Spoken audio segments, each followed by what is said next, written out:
Great. I guess we can open up the stream to the Twitch viewers as well. So hopefully we have Twitch viewers this evening, as well as people in the room. Good evening. Hello. You can try harder than that. Come on. I know it's been a long day, but you're in air conditioning now and you've had a beer, so be a bit friendly. This is for me actually my first in-person user group meetup. I got involved in organising February 2019, which some of you might remember as slightly eventful, and I guess the months and a couple of years following that also slightly eventful, so I've been doing this kind of thing on Twitch for the last 2 years. Have anybody here actually dialed into Twitch and seen the online stuff? One viewer, there we go, and the faithful. We, in theory, have people on Twitch right now as well. I am keeping half an eye on what I think is the Twitch stream chat. So if you are watching on Twitch and you want to say hello, then please go ahead and do that. Tell us where you're from. We have had viewers of this whilst we were locked down and on Twitch from as far afield as New Zealand, the US, India, South Africa. So we sort of went entirely from AWS User Group UK to AWS User Group International, at least sort of one or two people. Someone, Jay's Heng 2021 says, hello, it's working. So hello, good to see you. I can't see you, what am I saying? So who's here for the first time along with me in sort of in person? So actually almost entirely new faces, which is, I guess, a sad indictment of everybody who used to come to this before the pandemic. But I guess we'll roll on. If you are on the Twitch feed, I can't actually see the numbers of how many people are dialed in from this particular screen. If you are on Twitch, let us know where you're from and whether this is your first time as well. So while I've been doing this online, you'll know this, everybody else won't. I usually start the session by sort of talking about what we've been doing since the last one of these, or at least what's been going on in the AWS landscape. And I don't know how well that's going to go over in person, but we'll try it anyway. So since our last meetup, which was about 2 months ago, we've had the usual set of new instance types, that kind of thing. There's a new set of Ice Lake based instances, which for those of you who know about CPUs and care about what goes on in the bare metal, I've long since forgotten about all that stuff because I'm a CEO now and my job is email and spreadsheets. But that might be of interest. Also, a bunch of newer DB engines in RDS for those of you who actually care about updating your software. There are options now. Things that I thought were cool in the last couple of months, Postgres Aurora now supports zero downtime patching. That's pretty good. If you're using Aurora Postgres, you no longer need to take your system down in order to upgrade your software, so you need to worry about that. If that was putting you off patching things, then that's now no longer a problem. And for those of you who have team members who are a little bit heavy-handed with the stop button, EC2 instances can now be protected against that as well as from termination. So that's probably going to be quite handy. Also, if you have colleagues who are a little handy with deleting EBS snapshots and EBS-backed AMIs, there's a recycle bin, so you can now undo those deletes. We also have the ability to, in CloudFront, see what TLS version and cipher suite your users are using, so you can block out people who are using old ciphers, that sort of thing for security, which is obviously great. And there's a new feature in IAM called Roles Anywhere that allows you to, using X509 certificates, which I loosely still don't understand, allows you to put a certificate that's been signed by your CA on a physical machine in your data center, if any of you still have dirty little secrets like that lying around, and allow that computer to pick up an IAM role and a set of credentials that it can then use to interact with the AWS API. So if you are in the middle of a migration or starting one or using things on-prem, that's probably going to be quite handy. Ec2 M1 Mac Instances now generally available, so you can run your CI processes for your applications on tin that AWS runs for you. And you can also now forward ports to remote hosts using AWS Sessions Manager, which I guess some of you will find useful for kind of remote access to your data stores and whatnot.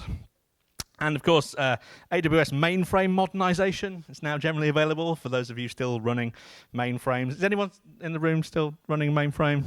No, I thought that'd be about as relevant as I thought. And also now, if you are hosting things in China, you can now run Fargate in the China regions, which presumably means that they have successfully stripped all of the encryption and security features out of that tool. So that's what's been going on in the AWS landscape. You do know this is an AWS meetup, right? That's just double checking. Yep, good. So you can follow us on Twitter. We're not especially active on Twitter, but we do talk about our upcoming meetups there. AWS User Group UK. If you want to tweet about this evening, hashtag AWS UG UK is probably the best way to do that.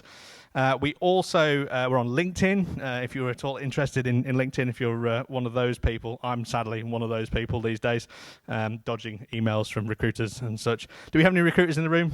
All of you recruiters, right? Is that what's going on? All the engineers are like, fuck this, I'm staying at home where it's nice and cool. No, okay, good to know. Always worth checking. We also have a Discord server running for people to chat on in between our meetups. We haven't had a huge amount of chat on there thus far, but if you are in any way interested in joining the Discord, you can do that with the link that is on the screen now, or you can scan the QR code. I can see some phones coming out. Excellent. I'll leave that up for a second. Excellent. Over on Twitch, we have Kimberly from the UK joining us remotely. Hello, Kimberly. Glad to have you here. Here, not here, on the feed. And today, at the end of the sessions today, we'll share this again, but we will send out a survey asking you what went well this evening and what we sucked at, so that we can make improvements for next time.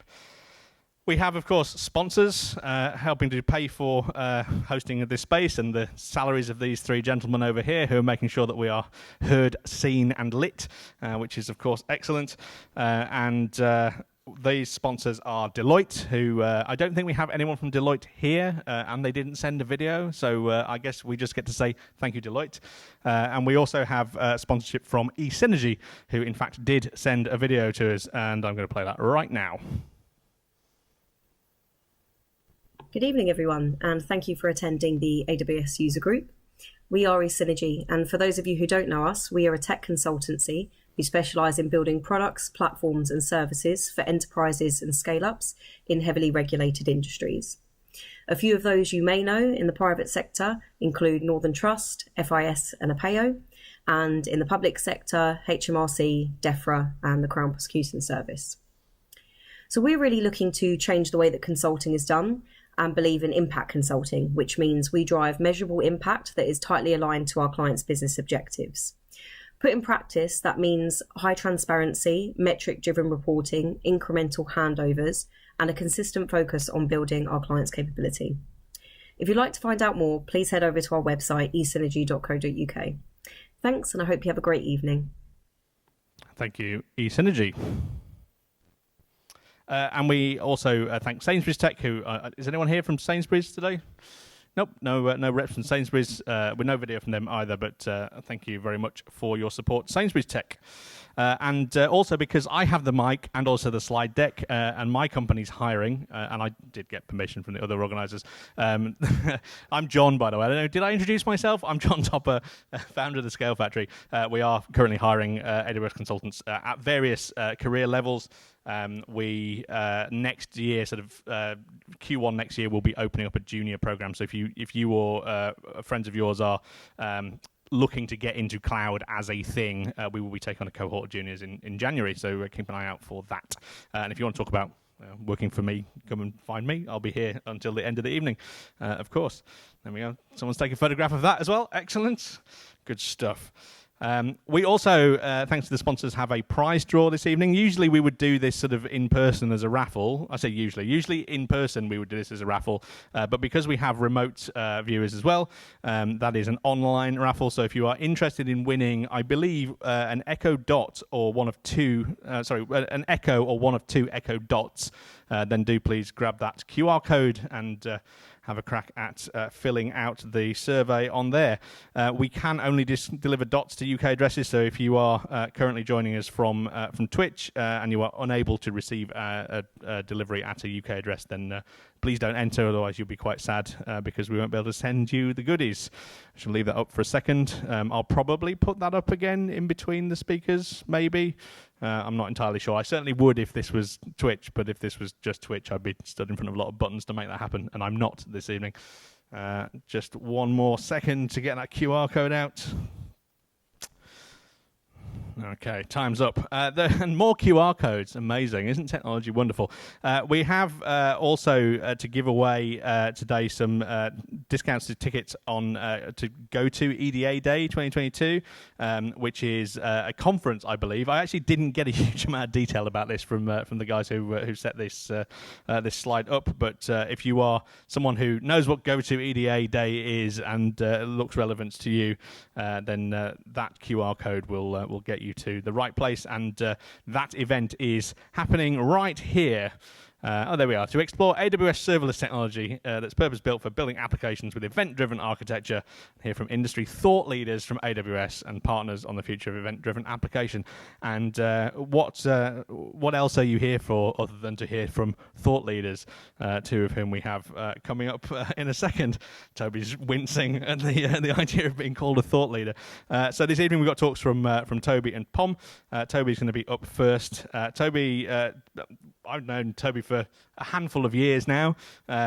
Also, client Scale Factory, just dropping that in there. Been working in technology for about 20 years, CTO at Fund Apps for the last 4 of those. In that time, he's led an extensive re-architecture project going all in on AWS services, dealt with a switch to remote working and seen the Fund Apps engineering team grow over 400%. But he is old enough, as I am, to remember when servers had funny names and everybody did something slightly different with the same code. So Toby's going to come up and present on the Fund Apps engine, or how we went from about 20 pet boxes to 20,000 head of cattle containers and have fewer sleepless nights. Come on up, Toby. Yes, go for it. So we've got we've got one additional prize. Talking to the mic for the Twitch viewers. Okay, we've got one additional prize. So the best question on the night gets a dot, an Echo dot. So get your questions all lined up, because there's an extra prize going here. You okay? We've got with everything else? Yep. Okay. Oh, good. We got smart speakers and rings in there as well. I've told them they're getting echoes. Is that not true tonight? Oh, that is an echo. Yeah. First prize echo. Second prize is a show. Second prize show and a ring.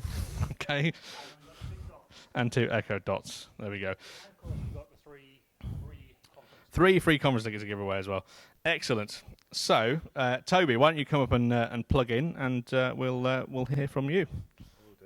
You probably need to keep the banter going while I make that's true. all Actually, of this try and work. You unplug whatever you need to unplug to get that working. Banter. Good luck with that. The last 2 years, I've been able to do this and say, oh, now we've got Toby O'Rourke doing the thing, and just press a button, and a video that they sent me a week previous plays behind me, and it's all entirely seamless. But now that we're living in the real world again, that is slightly less true. So we'll wait for the display to recognise that there's something plugged into it. It's going. It's happening. It's getting there, isn't it? That's definitely your screen. Definitely my screen. Quite where the other Chrome window's gone, I've got no idea. Oh, there it is. There we go. Okay. We are in business. I'm going to pop this out of the way for you.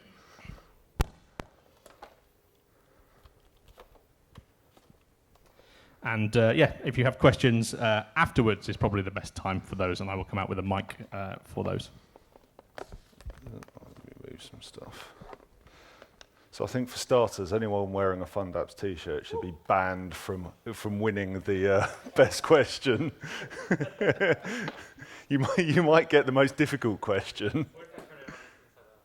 No. So John's done a really good job of introducing me, so I don't really have much to talk about on this slide.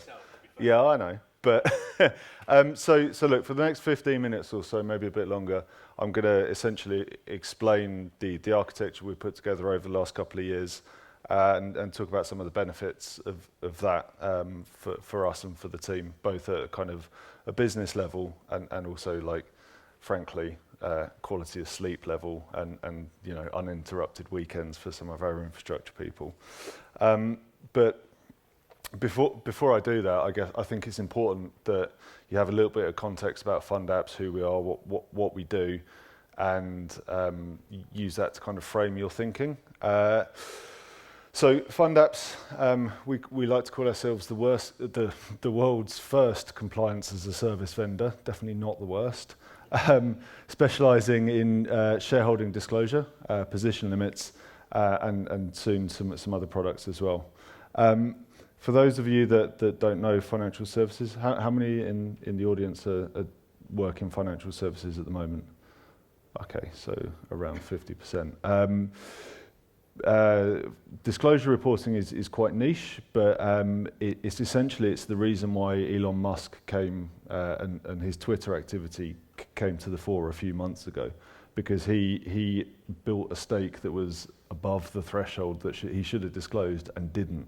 So that's one of the things that deal has gone south because of, quite frankly. We were founded in 2010. This is an important part of the story because we've been around a long while. And we were bootstrapped, again, important. So we've had no venture funding or anything like that. There's been no injection of huge amounts of capital to rebuild things. We've been very, very lean and very, very tactical certainly in our early years of growth, and that drives some of the things that we see today. Our mission is really to make compliance simple through community, but most importantly through automation. It's why we have these lovely gold T-shirts and why we've done a lot of the work we have over the past few years. We just recently, at the start of this year, passed a milestone of having 100 clients, and we're managing, or we're assessing assets in the order of $14 trillion every day for that kind of compliance workload. So you can probably all kind of get a picture of what software was like in 2010, and it's not going to be a surprise to anyone that our architecture was of its time and some of the challenges we might have had. So just to talk to you a little bit about that, our dirty little secret, I mean, it's not a mainframe, but it's still a monolith. It's still a very classical N-tier architecture, and it still has many of the things that I think probably a few of us in the audience still have today. At the heart of what we do, there's a highly complex, bespoke rule engine, and we use that to model regulation from about 105, I think, global jurisdictions, and use that to perform that analysis over our clients' data sets. In practice, to give you a sense of some of the numbers and stuff we're dealing with here, our largest clients can have tens of millions of individual assets. Each of those assets can have hundreds of properties attached to them, and they can then be subdivided and grouped into potentially tens of thousands of portfolios, groupings of those things. On top of that, our clients can have complicated corporate structures. We call that an aggregation structure, and we talk about entities.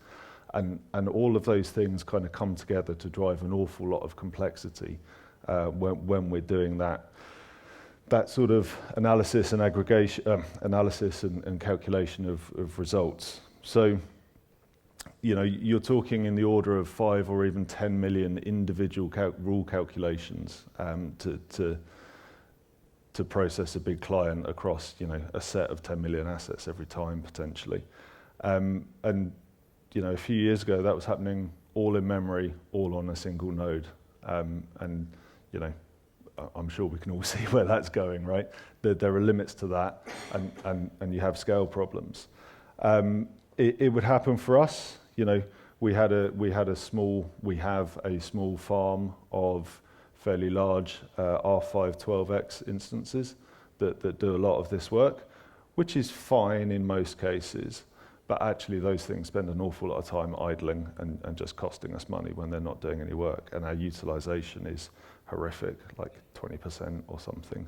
But you need that capacity for when the big guys come along, or perhaps you can't even fit a big guy onto that infrastructure, which is, obviously a problem for a growing business. Not only that, when you've got that tin sitting there idling all of the time, you've got all of the classic problems that again, I'm sure we all know, patch management, drifting configuration, downtime, weekend work, having to compensate people as well. Not only that, if you've done that stuff, you know what an effect it is on your quality of life. So we wanted to get away from that. We wanted also to get away from that kind of noisy neighbouring that we were having by having a bunch of workloads on the same thing. You know, a client workload maxing out and taking down another client is not a nice place to be. So, as I say, a few years ago, we kind of came to the conclusion that we had to do something, and we had to kind of move forward. So the question becomes, well, how do you do that? How do you set about modernising that platform? And our view was, well, look, we have to make a big bet essentially on a cloud-native architecture. We have to focus on efficiency, especially from our bootstrap roots. Like, wasting money is horrible, right? So we wanted something that was super efficient. We really didn't want all of that kind of undifferentiated work. Like, there's no value in patching a server for fund apps. You could be patching a server for a bank, you could be patching a server for a grocery store. It doesn't matter. It doesn't actually add product value. And as a product business, that's what we wanted to maximize. So we wanted, you know, a much more scalable architecture. We wanted to avoid as far as possible that kind of undifferentiated work, and we wanted to make sure that our platform would scale to deal with the biggest workloads that we could throw at it. So we came up with this kind of really snappy soundbite, cloud native, shared nothing. You know, that idea that we would scale horizontally, that idea that we would really go all in on tenant isolation and work out a way that we could use, you know, Amazon's ideas around organizations and individual accounts to separate tenant workloads. So that question of, oh, well, how do you keep our data separate from you know, the other bank down the road with a slightly sort of French sounding name or something? And you're like, well, you're in your own Amazon account, right? There are big fat walls between those things and you're fine. That's a really nice story when our sales team are out having those sorts of conversations. So, you know, we're comfortable with things like heterogeneous persistence now, whereas maybe back in the day you would put everything in the same database, or at least the same sort of database family. You know, and we looked really hard at picking the most managed services from Amazon as well. So, you know, can we make use of Lambda, Fargate, S3, those sorts of services, and avoid SQS? You know, avoid having to manage these things ourselves, avoid having to like configure and manage a huge Kubernetes cluster or a massive messaging platform or databases and you know, all that kind of stuff, because those things cost time and they cost effort, and what they stop you doing is building new features into a product.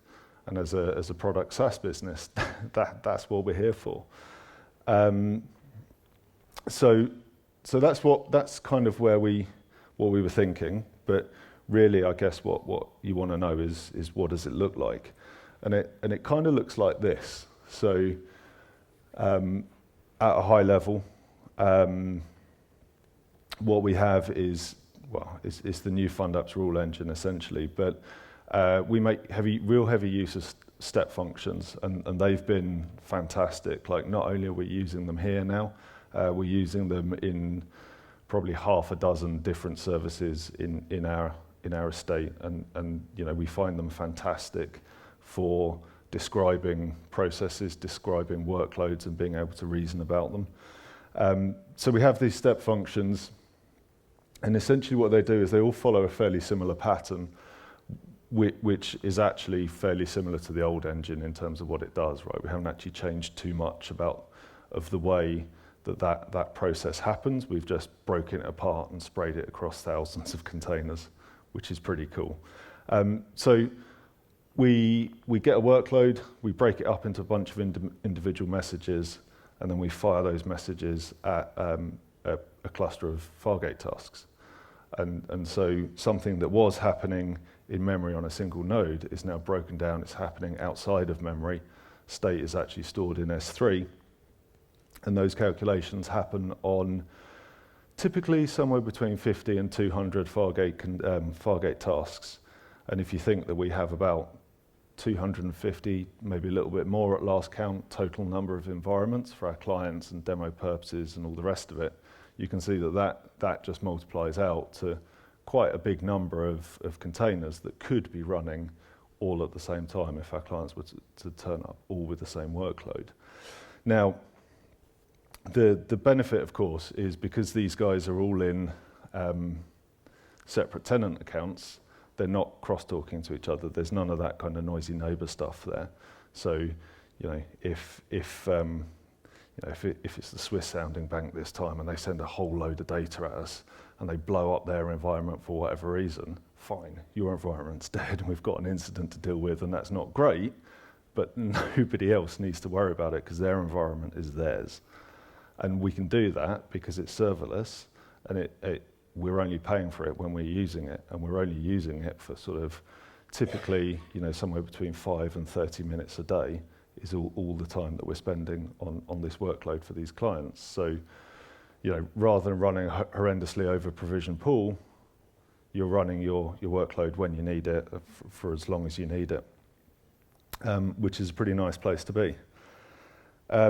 Now, this isn't free, it's not super easy, there are some gotchas and what have you. One of the big ones for us was our life cycle.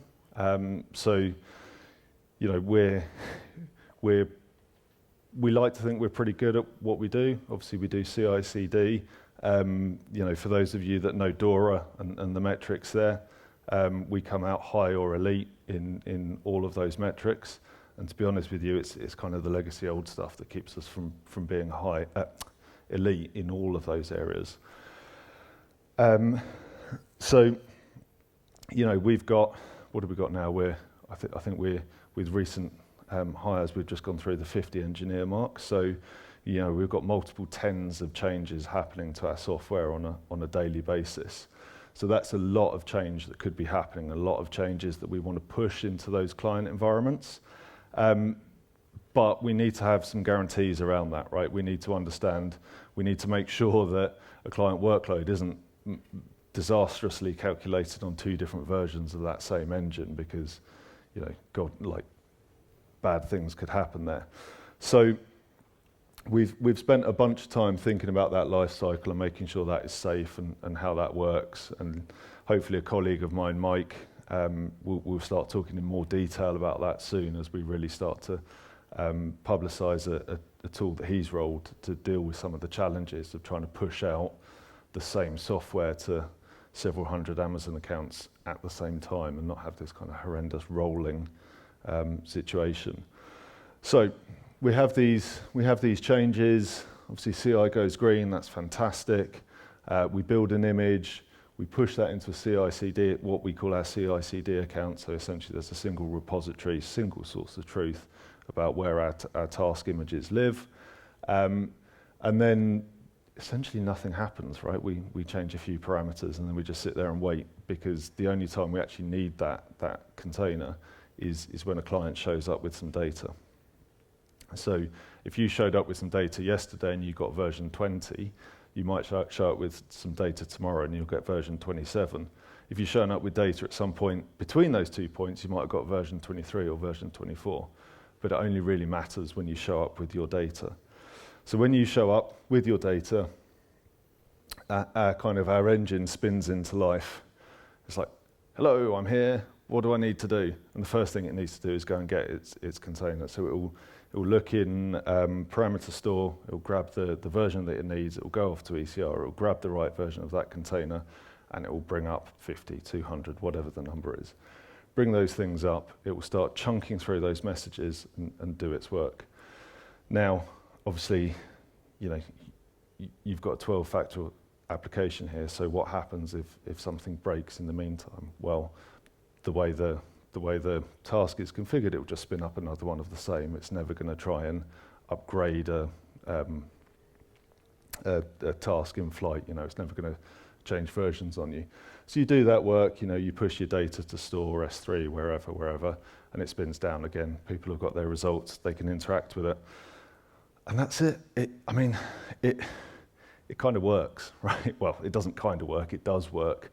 But it's importantly, I think for us, it's solved a bunch of problems. So we know that it scales, and we know that we can put huge workloads on it, and we know that actually what we see that's really exciting is the performance benefits we get from this kind of thing grow at scale. So for small fish, actually, probably the best way to calculate their results would be in memory on a small machine. The overhead of distribution is high for them, but for the really big workloads, it's much faster at scale. There's 100% less weekend patching for this stuff because we can make the change and we can push it and then it's done. We don't need any of that downtime or any of that kind of old school DBA type work, which has resulted in some fairly happy people knocking around in the Fund Apps engineering team with a lot more time on their hands, which is a great thing. It's much easier to debug as well, and this is an interesting one because this is kind of a side effect of some of the design decisions we've made. Because, again, for those of you in FS, you know this idea of, least privilege principle and all those kinds of things. It can be very hard sometimes to get access to production data. But when you're building a distributed application like this and you've got time to think about it, you can ask yourself the question, well, what is it we're actually trying to do here? What do we need to prevent access to? And if that's client data, well, we can put that client data in a bucket over here and make sure nobody ever touches that. That's fine. But all of this other metadata that used to go into the, back in the day when you're building an N-tier application, all goes in a bunch of tables in the same database schema, right? No, it can go in a different bucket, or it can go in a whole different database, or it can go wherever.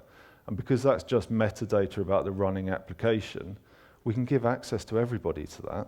And so the engineers that are working on this software can actually see that metadata in production.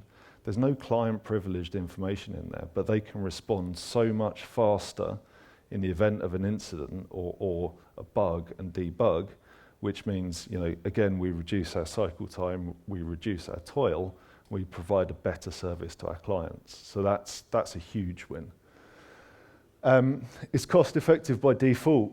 So I put some charts up here just to demonstrate that. So you can see that, that Monday to Friday blip here, where our clients are doing work because the markets are open and that kind of stuff.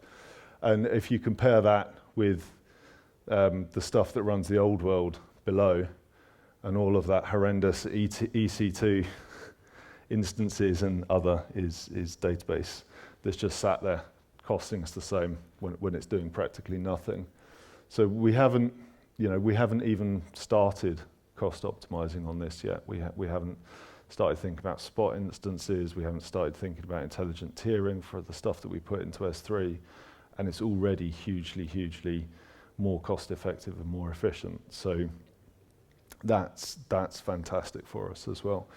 I guess the biggest challenge we see right now is Amazon doesn't have a serverless cache implementation. There's no magic thing that we can go, I want to put a load of stuff in there and I want you to give me like 4 or 5 millisecond responses when I come and get it back.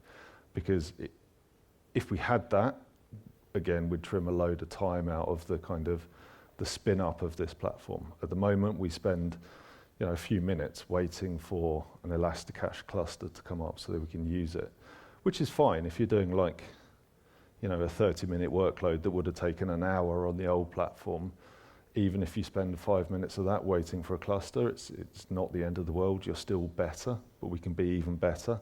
And at that low end of the world, then that's a meaningful chunk of their processing time. So, fingers crossed, they'll have something in the works for that, and we can save a bit of money, I imagine, even if it's only by not running a bunch of containers while we wait for the other stuff to come up, and be even faster. But it's been a lot of fun. It's been a really good journey. There's a few folks in the audience here that were part of it, that know a lot more about the details than I do, and would love to, I'm sure, answer questions. I'll answer them as well, of course. But look, thank you. Yeah, it's always nice to get up here and talk about what we've done. Cool. Thanks, Toby.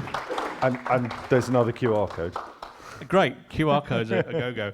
I'm going to pass this mic to Jonas, who's going to, I hope, run around giving it to anybody who has questions to ask. I've got a couple kind of up front, I guess.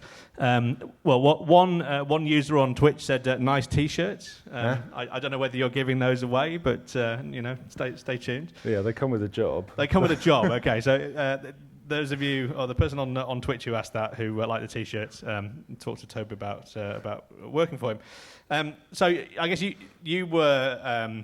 You followed the founding CTO into Fund Apps, right? So you were sort of taking what James had built and sort of moving it on somewhat. How long did it take you from starting the role to deciding to do this kind of work? And what was the main sort of what were the struggles in getting buy-in for it, I guess, from the rest of the team? I mean, yeah, good question. It took. So it was probably something coming into the role that I wanted to do straight away. It took a little bit over a year, if I'm remembering my history right. There's been like a pandemic and stuff in the way, but it took about a year to kind of start to get buy-in and pull the trigger on that. And quite frankly, that was driven by seeing a workload that we couldn't really deal with on the existing platform. It was too big. The team did some amazing stuff. Like we got it from I think 18 hours when it first finally completed, down to 8, and that was just by software optimization. But we were also like, yeah, we've got nowhere else to go here, so we need to do something. And that finally became the driver, the realization that actually what we had just there were workloads out there that could prove that it wasn't able to scale all of the way. You can build a load test that says, oh yeah, this thing will do this or it won't do this. But when you see something in the wild, that really gives you the impetus. I mean, from my perspective, it was great because it just became we have no choice, we must do it, and a lot of that like difficulty that you can sometimes have with justifying things, especially in an organisation that perhaps isn't a SaaS product organisation, that all melts away at that point. So, you are a SaaS organisation. Yeah. Was that not how Fund Apps saw itself when you? No, sorry. I haven't been clear there. What I mean is, other points in my career, I've worked in places that aren't SaaS product organisations, and if you go to, Bob's Widget Factory and tell them that no, one day someone can order 1 trillion widgets and our database hasn't got a wide enough column for that or something, then it's a much harder sell if it's only like that much of their business. But when it's the core of what we do, then it's a much easier conversation. Yeah, and obviously you had performance gains that your customers saw. They've been universally positive about the outcomes. Have they not noticed? Presumably there was a switchover point for each customer where you're like, hey, we're going to make a big old change. Hopefully you won't notice anything. Maybe you will. Yeah, I mean, so look, no change of this nature is without its teething problems, right? So we had a couple of incidents, like there were some corner cases we hadn't covered, and we had to work hard, and it took a couple of days in most cases, less in many, to fix them. Actually, most the big folks who have seen performance gains are like meh. A lot of the small folks have actually seen performance degradations because of that thing of going from a small number of calculations in memory to distributing the thing, and especially waiting for Elasticache. So they're like, this thing that used to take 1 minute now takes 5 minutes. Mostly they're like, meh. One or two had some things hanging off the back of there. It's like, we need you to finish within 15 minutes. Oh, why would that be? You've done your lambdas in an interesting way. So one or two had some things that were, we broke for them not knowing, and we had to scramble to fix that, and we had to smooth a few things over. But on the whole, it's been, it's been well received. I think the big thing is for our clients is the promise of no risk of that kind of crosstalk, noisy neighbour stuff. Yeah. And for a lot of them as well, it's having a really nice security story. They're like, yeah, that's so much easier for me to understand than your old model. Yeah. So. Yeah, good stuff. Do we have any questions from the audience? We go on there. Can you hear me? Yep. Yeah. Regarding the compliance policies, like, do you have any set of rules and regulations which you store somewhere, and whenever something new comes up, how easy it is to configure in your application? You have to make manually change, or just go to database and update some entry or something like that? Or? So if you mean the compliance rules that we monitor for, Yes. So our rule engine is all based on a DSL. So we have a team of, we call them regexperts, and they're essentially, they're incredible people because they like both law and software. And their job is to read legal opinion, and they write in a DSL that is part of the kind of the Fund Apps ecosystem and part of the rule engine. And so they turn that legal opinion into rule code, and we build that and we publish that. So it's a software change essentially. Okay. And it's stuff that these guys do. They work in a very similar way to us as software engineers, in that they have a test suite, so they can verify that their rules do what they think they do. And there's a whole workflow then for our clients to kind of test and approve or not those results. And before moving into step functions, have you tried any BPM, other BPM tools, process engine automation tools? No, we didn't. So our focus was very much, look, we're on AWS. Let's play with all of the AWS toys, and step functions for us just seemed a really, really nice way of orchestrating something that beforehand we'd orchestrated in code, right? So there was a giant, the class name is Check Process Saga Handler, that does all of that kind of orchestration for us. There was some RabbitMQ middleware that did all the message passing, but it was essentially all hand-rolled. And so to be able to move away from that, from something that was a managed service and part of the Amazon platform, without having to go, we're on AWS, apart from this bit over here that comes from there, or buy some third-party thing in that we then had to configure and all of that kind of stuff. Okay. Sort of violates that principle of the most managed service at that point. So. Thank you. Yep. Hi. I just wanted to clarify a bit about your deployment concerns. Yep. It sounded initially like you want to deploy to all clients. You've got isolated clients in different buckets. You deploy to all clients and upgrade them all in one go. But does it matter if surely the atomicity of it is around a particular compliance run per client, so you can do client by client, run by run, and as long as you've got blue-green with the cut-off at the end of one compliance cycle, isn't that enough? Yeah, it is, yeah. So what we want, though, is we don't want to be kind of struggling to reason about where releases are. So we want to know very quickly that version 10,000, whatever it is, has gone everywhere. And we can stop worrying about that at that point.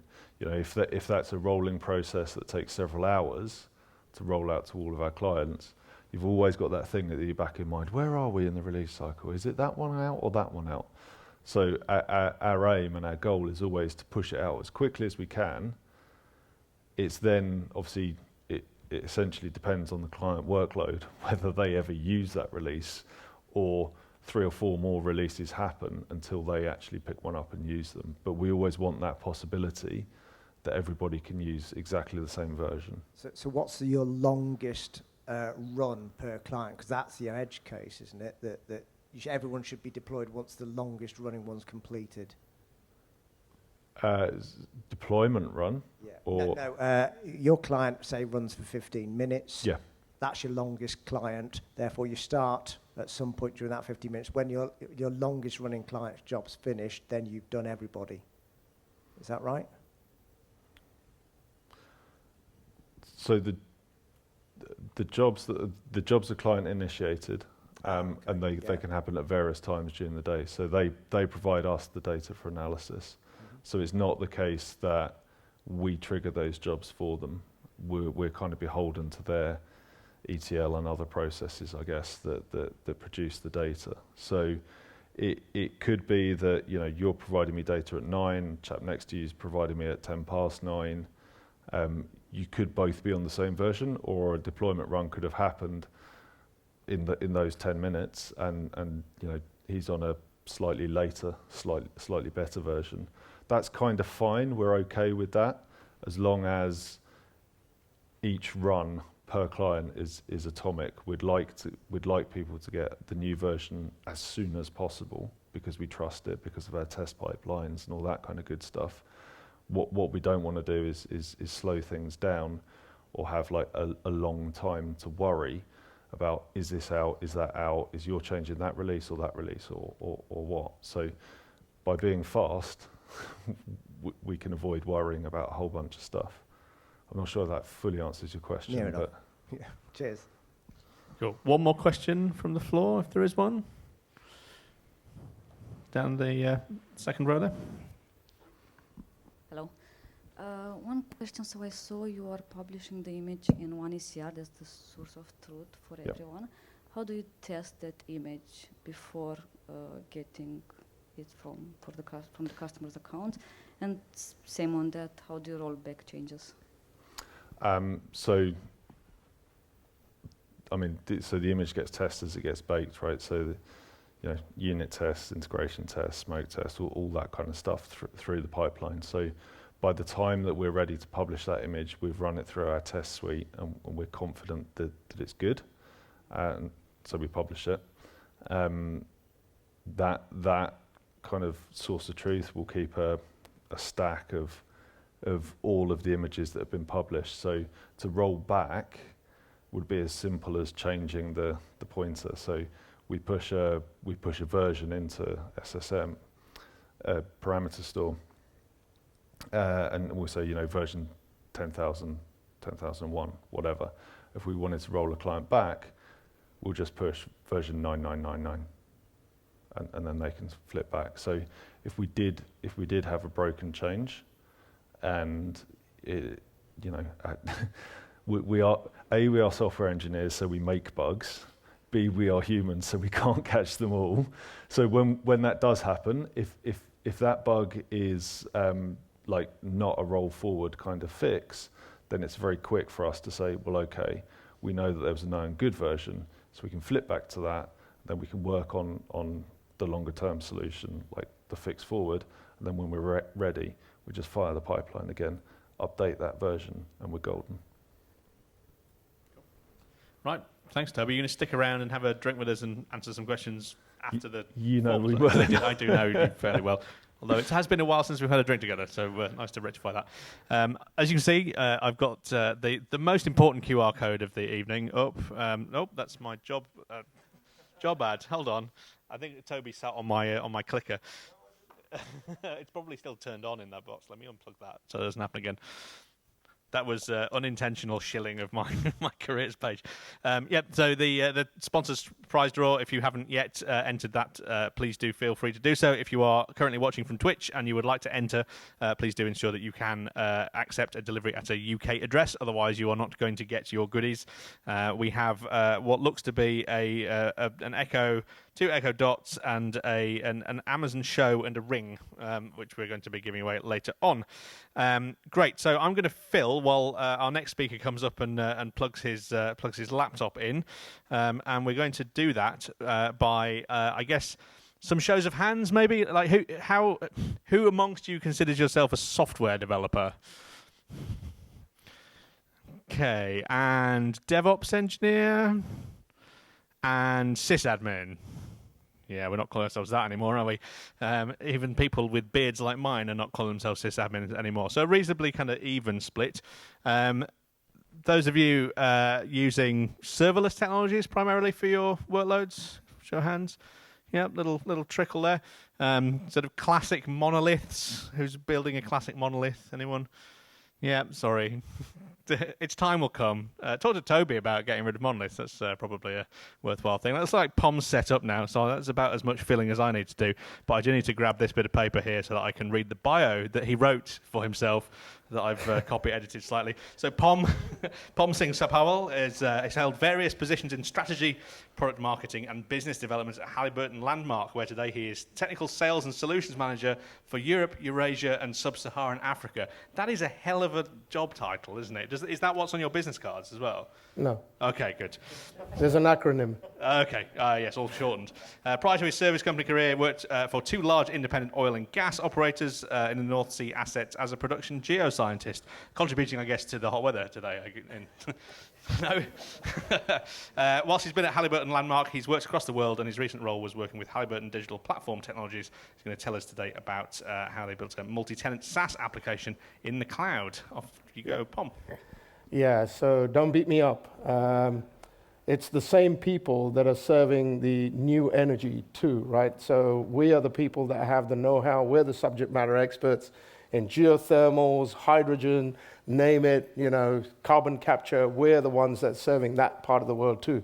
So it's not just extracting, we're also helping out the other side, wind farms too.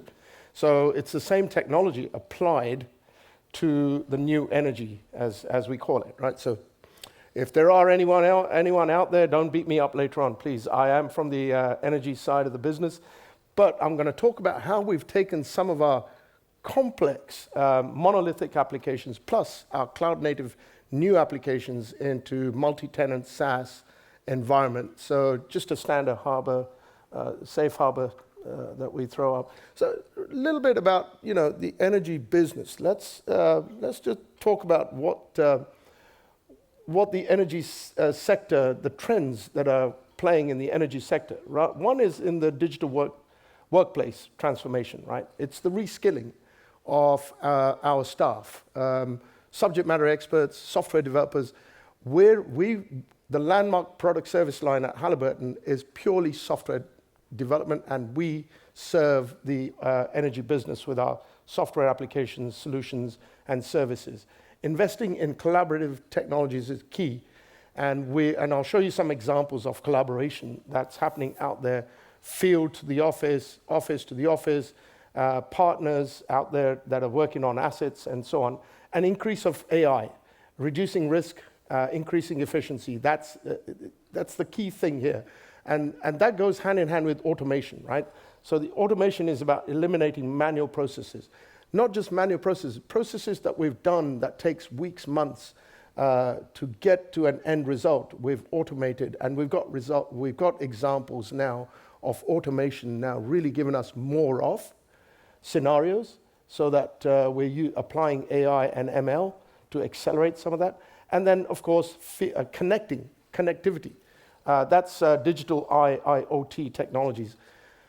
Think about field operations in the energy business, even if wind farms, right? How do you connect those out there with edge devices, sensors, put the sensors on there, plus also run machine learning models out there on the field so that you're not having to bring all that data to the data centers, which is, a lot of time spent bringing that data across. And there's petabytes and petabytes of data, terabytes of data now coming from the field using fiber optics. There's a lot of data that we have to sift through. And if we can do if we can do most of it at the edge, we will do most of it at the edge. And we're doing that with sensors, etc. And the last one is analytics and ML on big data, right? So I know Toby touched on privacy of data, etc. And I'll talk about that, how our industry always wants to be, and that's why multi-tenancy. If we're going to use cloud, public or private, then our industry is very, very protective about their data. And some of it's open out there in the industry. So what does Halliburton do? Halliburton's a 100-plus year old company. Started in the cementing business in the oil and gas, but it has 14 product service lines, and we are one of them. Landmark is the software division that was acquired back in 1995. We serve the entire exploration through to production lifecycle, and we have solutions that cover all of that. Plus, data management is key because we have national data repositories out there that we serve for nations. Norway is our best example. Norwegian Petroleum Directorate, 30 petabytes of data that we manage on our cloud solutions now, that are running on both AWS and Azure. So it's 40,000 plus employees, 130 companies, countries, nationalities, and then 70 plus countries that we serve in. So let's talk about our cloud, right? So we had to go to cloud, and we embarked on this journey. And 2017, we started working with AWS, signed an enterprise agreement, launched Open Earth Community. I'm going to touch on Open Earth Community. This is our open access environment. This is our CI/CD. Think of Git for the energy business. That's what we built, and it's open. We've opened up 25,000 plus APIs for the energy business and academia. So they're in there working with us. We use it entirely to develop all of our solutions. In 2019, we signed a one-year enterprise discount program and sponsored our forum, which is called LIFE, Innovation Forum and Expo. And we run that year on year, the landmark division. And then signed a 2-year, in 2020, we signed a 2-year enterprise development program, co-development, which launched what we call our DS365 Essentials Suite, and I'll touch on that in a minute. That's for our small small user companies, because there is a need for catering for the small users, 5 to 20 users. And then 2021, we signed a 5-year co-investment strategy collaboration agreement. Okay, so as we built our cloud environment, we call it iEnergy. This is the first, we were the first, and we have a major competitor out there that's in the same business. We launched iEnergy as a full blueprint for the energy business. And that's our cloud environment. We call it hybrid because we have customers and we have to serve countries that have data sovereignty issues. So we have a private cloud on appliances that we deliver, or we work in customers' preferred cloud environment, or we entirely work in the public cloud, depending what the needs are, or a mixture, depending what the needs are for the energy business. And of course, has to be secure, 24/7 operations, fully managed E&P cloud services, and then embrace the flexibility and innovation so that we can take our solutions to our customers quicker and faster. And we bring our developers now closer to our customers because we have these components available from companies like AWS. Etc. And then, of course, connectivity, which I touched on earlier on, to using Edge out there to the field. So iEnergy Hybrid Cloud has 100 plus cloud deployments today across the world. SOC 2 compliant. And from a security perspective, because I talked about security earlier on, 24/7 global operations. We have technology partnerships in many industry-leading organizations out there and if you compare to traditional on-premise systems, iEnergy Cloud offers up to 50, talking to our customers, up to 50% TCO, total cost of ownership, out there for our customers. And we're also cloud agnostic too. Now, here's a very important slide I'm going to talk about. There's 3 pillars here. Open Earth Community, we embarked on building this with, every company expresses its strategy using a unique platform. Differentiation drives the unique processes proprietary to any company. Now, we've built proprietary technologies for years and years. So Landmark product service line is 35 years old. Not many software companies exist that long. 35 years ago, innovation occurred on seismic interpretation and processing. What you cannot touch 30,000 feet below you, you could interpret looking at those images. That's how the company was founded. In 3D, not in 2D, in 3D. That's how the company was founded. And now it's expanded throughout from not just geophysical interpretation all the way through to production economics, and we've got a major platform that drives the data management capabilities across all those domains. Open Earth Community is Landmark's open access environment. We embarked on building this with AWS.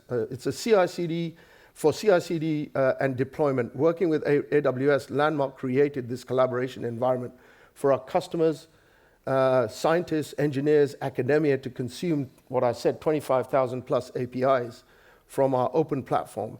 And integration services, that's another key component here.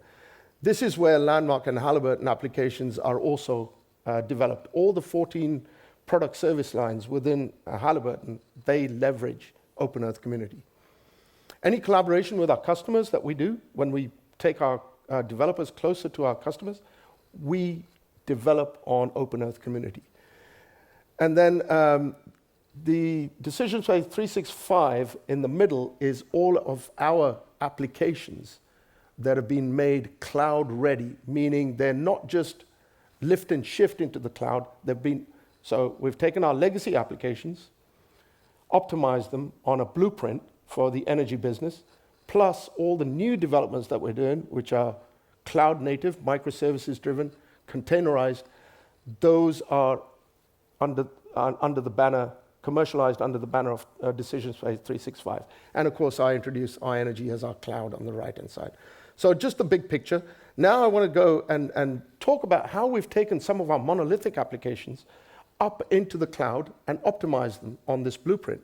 Plus also how the new cloud native technologies work coherently with the legacy applications on a common platform that we built with open source technology from AWS.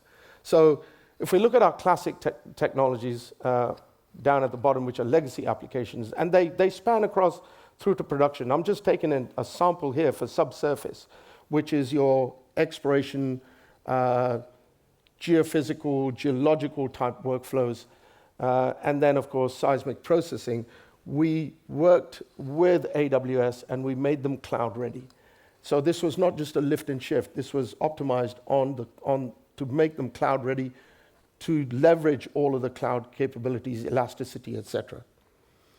Then on the top, and I don't expect you to know all these acronyms, we embarked 5 years ago, some 6-7 years ago, on building microservices-driven technology so that we are decoupling ourselves from the traditional, monolithic application and a data store tied, and that's it. And people then don't have a choice. Now people have a choice. They can plug and play. They can choose one of those microservices, and they could choose our competitor's microservice and string those together. And the only way to string those together is the platform that I'm going to share next. Using that open platform, they can string those together with business process management, workflow orchestration engine that brings all of that together to run those workflows for them. So here's, I introduced iEnergy, so I'm not going to go through iEnergy down there. I'm going to go through AWS, what we use from AWS. Our platform's built purely off the open source technology from AWS. That's that bottom layer that you can see. That bottom layer contains a lot of stuff that we embarked on some 7 years plus ago to manage data, manage applications, decoupling applications from data, traditional data that we had. So that now is all of our open source technology that we use, and we keep it refreshed because AWS keeps it refreshed. And they were the only ones that had all the components at the time that we needed. Other competitors are out there in the cloud service providers, but AWS were the only ones that had the components that we needed. Now, the data foundation is key. Not only do our data stores sit in here, but anybody else's data store could be introduced in here. Plus, there is an industry initiative out there called OSDU in the energy side of the business called Open Subsurface Data Universe, and it's led by founding members, just like Open Earth Community is led by founding members. It's led by 13 founding members, but OSDU has more founding members, and we're one of those founding members. And that initiative is to standardize on the data and the data formats that we can share across the industry.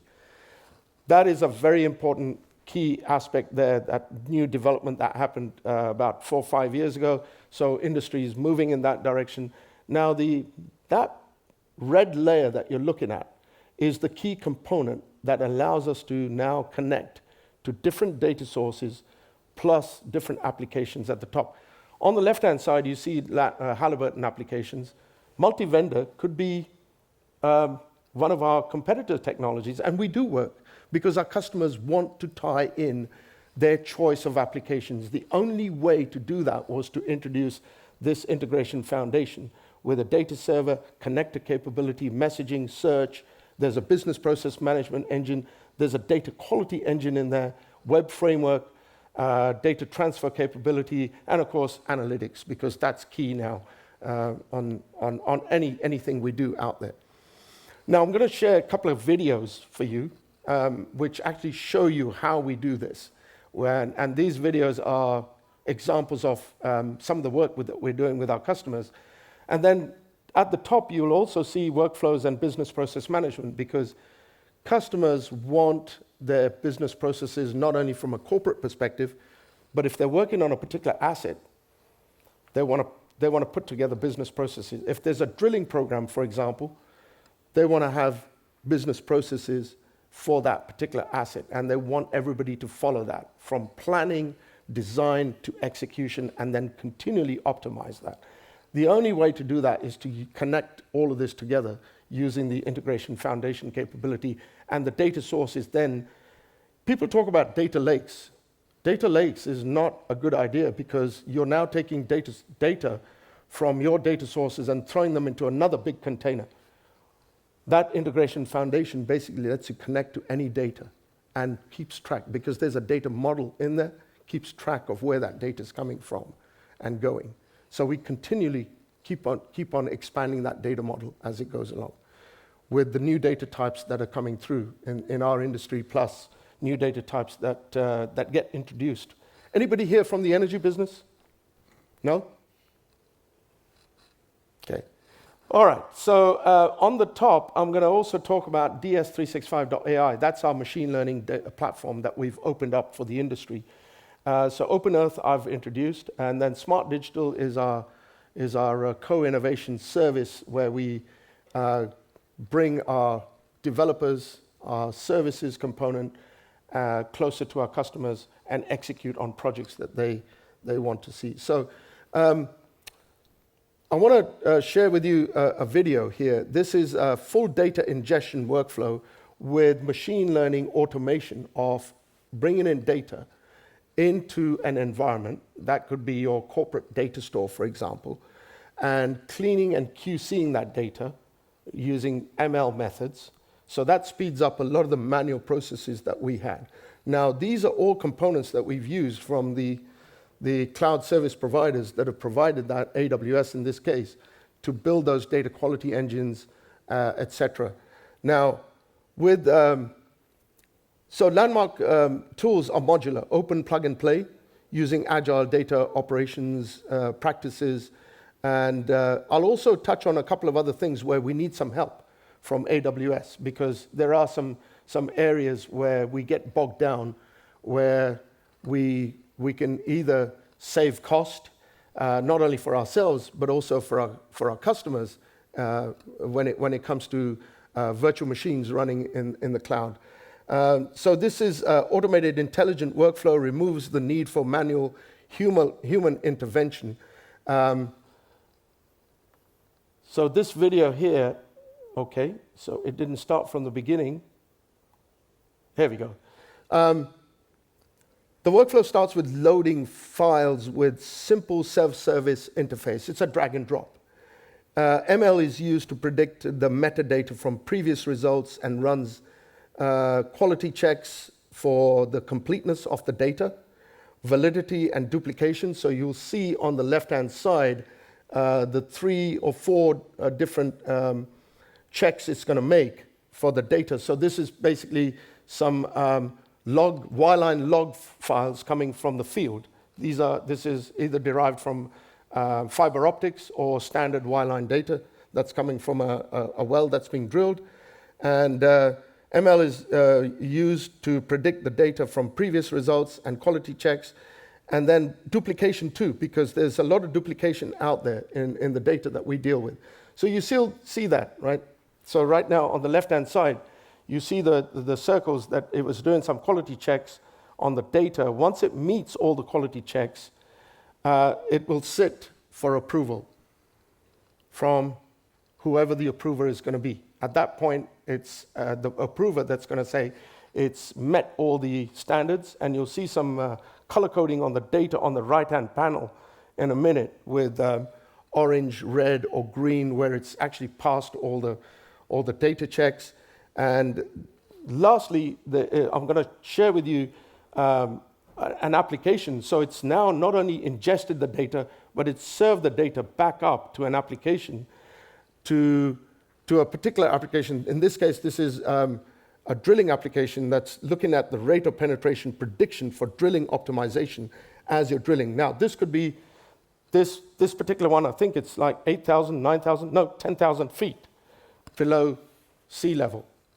So below seabed, right? So this is very important for us, right? Because to predict something like this and make changes in real time, it used to take months and days, or it could take weeks. By that time, you've drilled past that event.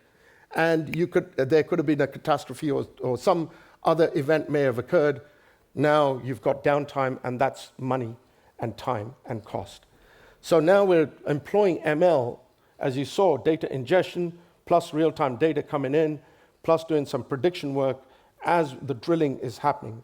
Now, drilling is not just in oil and gas. Drilling is happening for these wind farms, offshore wind farms, geothermals. So we're also serving that market. So same technology being employed in geothermals too. The next one, I talked about our data science platform. So within the 14 product service lines, as we've been working with our customers, we built a center of excellence within Halliburton. And we built a number of machine learning models, which we've actually opened up for the industry now. And I've just put a sample of some of those on the right-hand side: subsurface, well construction, production. We've opened these up. People can sign up to ds365.ai, go in there. It's based on the Open Earth Community platform, plus SageMaker is the back end from AWS that we built this platform on. And of course, there are some 60-plus production-ready models that one can leverage and even contribute to that if they wanted to. So far, these have come working with our customers, right? These machine learning models. We didn't cook these up internally. As we worked with our customers with the different product service lines, we've now made these commercially available for anyone to use. Now, there are different methods out there to choose from. There are some free models, and then as you go to the next level, there are some paid models in there too. Okay, so here's another example of data augmentation using machine learning. Since we use open APIs, you can use any tool like Jupyter Notebook. In this example, in the old days, a user would get bogged down and then they would have to come to us if they had some idea that they wanted to implement. Now, basically, simply from within the application, you can launch Jupyter Notebook. In this example, this is a wellbore. You can simply query for associated targets that were previously registered, and then using the open APIs, you can not only visualize those logs that you see on the right-hand side, but actually build your own ideas and apply those within the application, which was not possible in the past. Think about monolithic applications. They tie you down to how they were pushed out there. Now our applications are open. You can actually launch Jupyter Notebook from within the application and apply your own methodology and get a result. So again, using some of the tools from AWS, we've been able to implement this in our applications. This has given our user base out there a lot of flexibility on how they go about and use our technology. Now, This is for the small user base. So we've served not only national oil companies, but majors, small independents, medium size. This is for 5 to 20 user base companies. So working with AWS, we've been able to come up with a self-service offering. Basically, you go to the website, you choose what you need, and immediately, if you meet all the criteria, if you're not in an embargoed country or whatever, you will be offered the solution that you want to use fairly rapidly. So again, we're changing the world from how we used to push out our technologies in the past. In the past, it was very difficult for our user base. You call an account manager, then the technical resource goes in, then you figure out what options they need. Now they can just go to this platform, checkbox what they need, put in their credit card or whatever, call the account manager, and fairly rapidly they get these solutions offered to them. So again, with the multi-tenancy as well, we've been able to serve a lot of different markets that we were not serving in the past. Automated billing and ability to scale up and scale down based on customer needs. If they want to add some more users, they can rapidly add more users. If they want to switch off some of the users that they don't need anymore, they can switch off, and therefore they only pay as you go on this solution. Now, virtual data rooms is another area. So recently, I don't know, about a month ago, some acreage was offered by the UK on the west side for wind farms, for example. So I'm going to give you an example. So how do they go and explore these areas and look at data? So companies who are interested in these wind farms or acreage that they want to enter into, or public data that they want to get access to, Virtual Data Room is another solution that we've built with AWS, that they can go and self-service, create a virtual data room, select the technologies that they need, and then bring in not only their own data, but they could also have access to publicly available data, which there is a wind farm data set out there for UK, there's a wind farm data set out there for Netherlands, for Norway, etc. So now they can bring that in fairly rapidly. Now, some of these companies are working in partnerships. They can bring in their partners into that virtual data room, and they can also bring in their data into that virtual data room. So it's pretty flexible from that point of view. So it's not restricted to only what we provide in that virtual data room sense. So a few things that we see as improvements going forward. Better control on start-stop. I know Toby touched on Lambda functions out there. VMs for classic applications, the legacy applications. It can be achieved today using Lambda functions. A native start-stop mechanism will help better control cloud costs and help expand market for us, for our customers too, because these VMs can be expensive if they're running in the back end. So if there is a way to automatically start-stop when a user comes in and does an interaction and it starts up again, then these things can go dormant when a user stops working. The other one is down at the bottom left, is implement Amazon Workspace limit for maximum number of connected users. This is a little bit like concurrency. When we have, say, 2 to 5 users, or 2 users are doing something else, and then there are VMs, 5 VMs that they've subscribed to, the 5 VMs there, it's costing them. It's a bit like the one above. We want to have a better way to, as above, it can be done with Lambda functions today if you wanted to do it, and a native solution will help us offer better services to our customers to control the maximum number of connected users to those VMs. The other one on the top right is more around the costs of cloud. It's an important factor for us because the cloud costs in every service that we offer, cloud cost is big, and that's a main component. Changing regions is not straightforward for us, right? So we work in multiple regions, as I said, different areas, different geographies. Changing those is not easy. So there should be an easier mechanism for us to be able to change those regions, which right now is hard to maintain.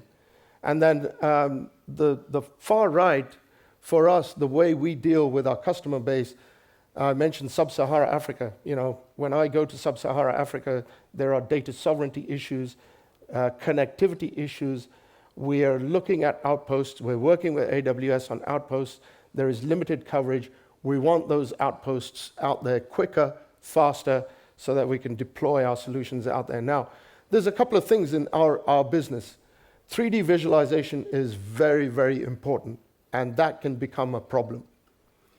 2D web services, easy, no problem. I can connect them to Europe, I can connect them to South Africa, but when it comes to 3D, you really need to be close, because we do use some heavy-duty 3D applications and subsurface technologies to visualize, immersive technologies.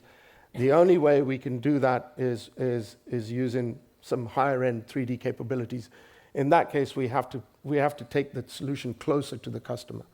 So, you know, these are the areas that we see.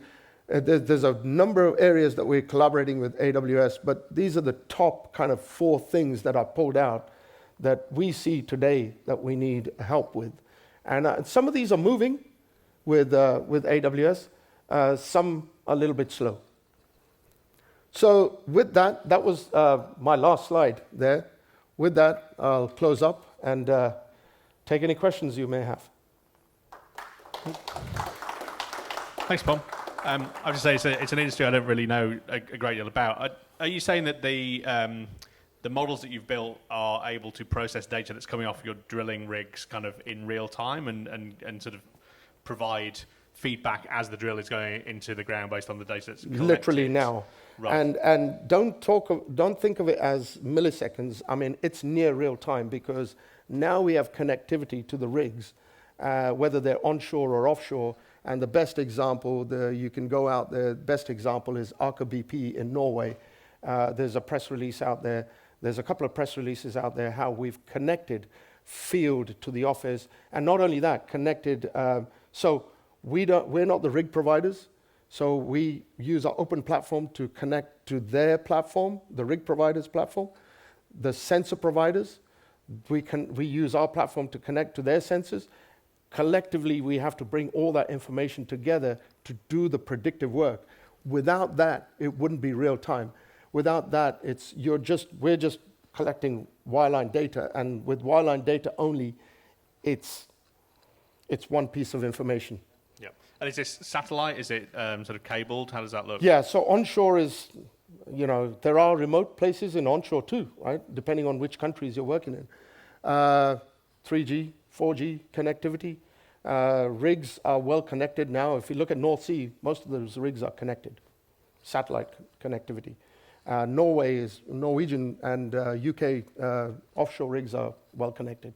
Yep. And this is, so the processing that you're doing is all in the cloud, or have you got sort of edge devices that are doing edge devices too, right? Okay. So we do a lot of what we can on the edge devices. So we've worked with our partners to build those edge devices, and then we've also deployed machine learning models appropriate for certain functions on the edge, so that we're not having to bring all that stuff to the data center and do it there, because it's, again, yeah. Yeah, no, good stuff.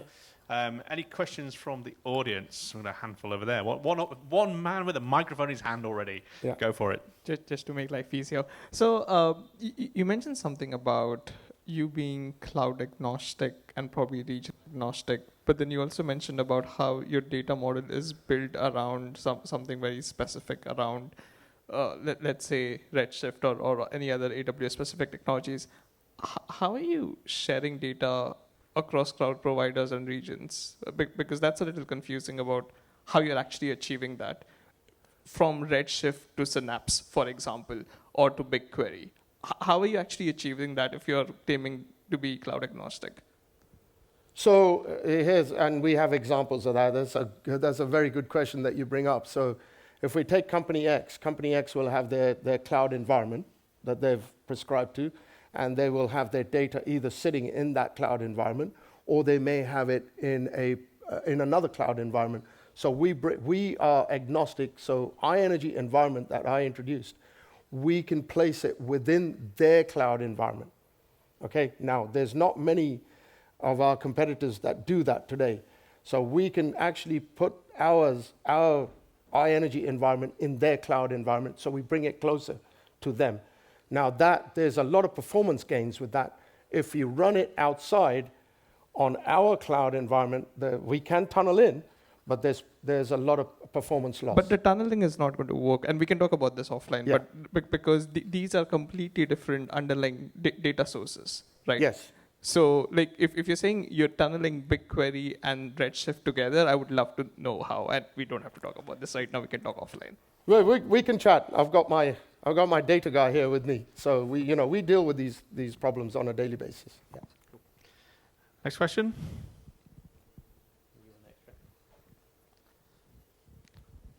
Cheers. You said at the start that your clients are very sensitive about their data, very protective about their data. Then you said that you're multi-tenanted, and then you showed you were using Aurora, where allegedly you could get commingled data at the row level. Which is it? And how sensitive is it? So customers have specific data that they don't want to share with anyone, right? So that we have to be very careful in that multi-tenancy environment that we've built with AWS, that we keep that secure when we have those customers in public cloud or private cloud. Now, there are some specific data that they are willing to share in our industry. And that data is what they call, so some of this data they have to provide to the authorities too, right? So for the UK, there's the OGA, which is now Offshore Energy. They've changed their name to Energy. So they all have to provide that data to the authorities. Now, the authorities then can open up some of that data too. So there is some data that is always sensitive.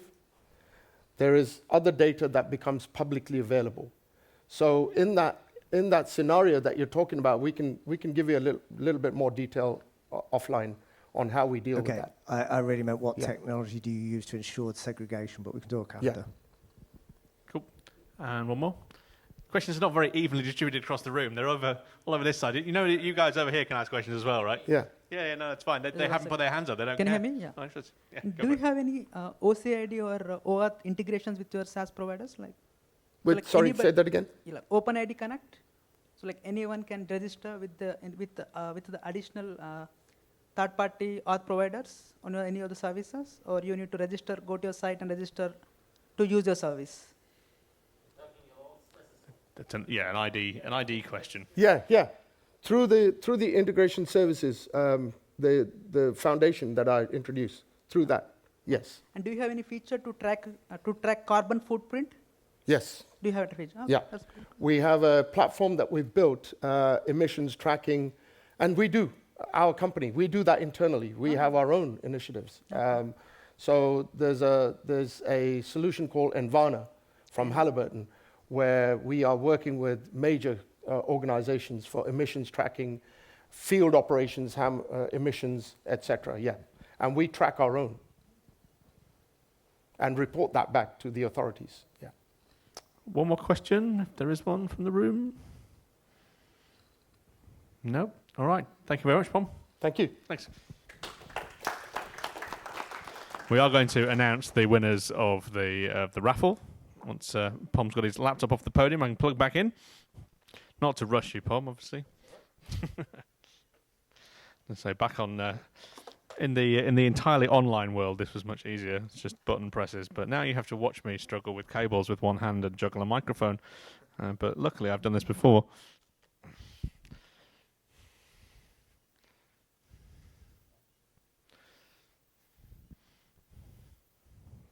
There we go. Okay, I've put the QR code up again for Go to EDA Day. I realised I didn't share that a second time in the break. So if anybody's interested in going to that, we are actually giving away 3 tickets to that as raffle prizes. So if you didn't get an Amazon device, you may well have a ticket to the conference if you'd like to go. without a free ticket that you've won today, then that QR code will get you there. I'm good. Phones are still up. We're getting there. Yeah. No. Yep. It's an Android first. You know, they don't focus very well on QR codes. Okay, moving on. We've had talks this evening, of course, from Toby and Pom. Thank you very much to the two of you. Great to have you here at our, I'm going to call it the inaugural return of the AWS User Group UK. Reminder again that we have a Discord. If you'd like to chat in between these meetups, you can do that on the internet, where a handful of people hang out, and sometimes there's a flutter of conversation. But the real thing that you're all waiting for is the Raffle Winners. So I'm assuming some of these people are probably on Twitch, but if you are in the room, Callan, do come up and get an Echo. Callan? Anyone? No? Okay. Sergey Dolokachev? Yep, is that half right? There's your Echo Show and your ring, which congratulations, very good. Worked hard for that. Presumably that's going to let you watch who's at your door delivering your Amazon parcels, presumably. Andrew Douglas in the room, maybe another Twitch viewer. We will reach out to the Twitch folk and make sure we can get the things to them. And the 3 EDA Day tickets, I don't have anything physically to hand out, but Ravi, Carl, and Xavier, we have your email addresses. We'll get in touch with the details of that. We also have a prize for the best question, which I'm going to bestow, not necessarily arbitrarily, but partially, to this gentleman over here, who's had excellent questions this evening. Well done. Thank you. And thank you to our sponsors again, Deloitte, eSynergy, and Sainsbury's, particularly to eSynergy, who did show up with a video to say who they were. Hopefully we'll see Deloitte and Sainsbury's in person in the future. And also behind the scenes, big thank you to Paul, Nat, Jonas, Yoyu, and Ejaz, who are the folks who sort of help select speakers and publicise the event and so forth. It's not all me, no matter how it looks while I'm standing here with a microphone. So big hand to our co-conspirators. Thank you very much. We will be meeting again on the 21st of September, so do put that in your diary. I think that's going to be in person, right? We're doing that. It might be in person. Paul's going to have to book it, but we'll see what happens. If it's not in person, it will be on Twitch, and if it is in person, it will probably also be on Twitch. Thank you to those of you who have joined on Twitch, Stephen. We had, I think, 15 folk at peak, which is a reasonably good number at this stage. Do please fill out our attendee survey. We'd love to hear how this evening went for you. Tell us how we did well, what we screwed up, and what you'd like to see more of. We'll obviously bear that in mind. We also have a CFP, which I don't think I've got a link to, but if you're interested in speaking at an event like this, Toby can attest that it's not as scary as it might look. Yep, that's a non-scared smile. But we'd love to hear about the things you're building on AWS, the technology you're using, and how those are working out for you. I've already done that. That's everything. Thank you very much. Ejaz is here. Hello, Ejaz. What time did you call this, mate?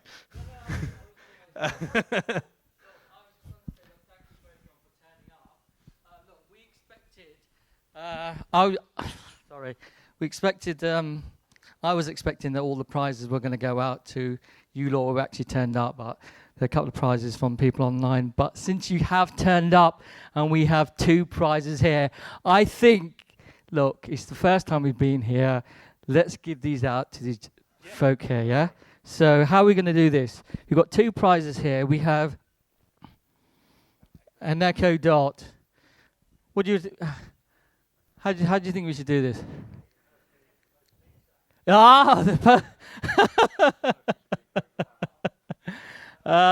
on, let's think of. Why don't we thank our speakers for the prizes? How would that work? Yeah, absolutely. 2 speakers, let's do that. Brilliant. There you go. Thank you so much. And where's the other speaker? Thank you. Really appreciate that. Thanks, folks. There is, I believe, cold beer and warm pizza, or maybe the other way around, out the back. Yep. Please do go help yourself. I'm going to be hanging around for a bit. I think our speaker's going to be sticking around as well to answer one-on-one questions if you'd like to buttonhole anyone for a more detailed description or anything. But thank you very much for coming out. I know it's very warm out. It's very air-conditioned in here. We haven't been in person for a very long time. It's great to see faces, however many there are. So thank you very much.